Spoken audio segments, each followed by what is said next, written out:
बिखर गया उसका, कोई दीवाना मर गया उसका।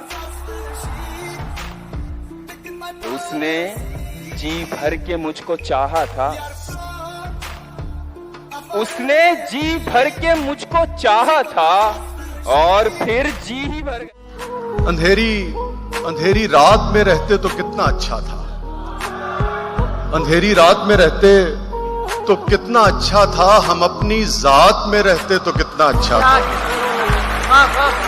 अंधेरी रात में रहते तो कितना अच्छा था, हम अपनी जात में रहते तो कितना अच्छा था। शेर सुनिएगा।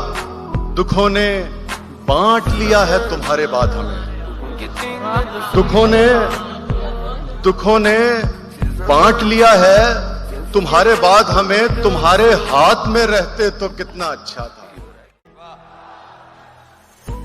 वो पास क्या जरा सा मुस्कुरा के बैठ गया, मैं इस मजाक को दिल से लगा के बैठ गया। वाह वाह वाह, क्या कहने भाई, वाह वाह वाह वाह। वो पास क्या जरा सा मुस्कुरा के बैठ गया, बहुत खूब। मैं इस मजाक को दिल से लगा के बैठ गया। दरख्त काट के जब थक गया लकड़हारा, वाह।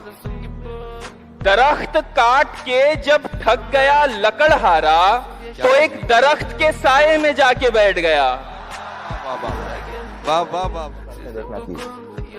मैं अभी तक खुद को ज़मीं का एक जर्रा समझता हूँ। जमाने वाले कहते हैं कि तू अब बादल हो गया है, और मेरी चाहतों पर एकदम बावली हो जाती है मेरी वाली, कहती है लड़के तू तो एकदम पागल हो गया है।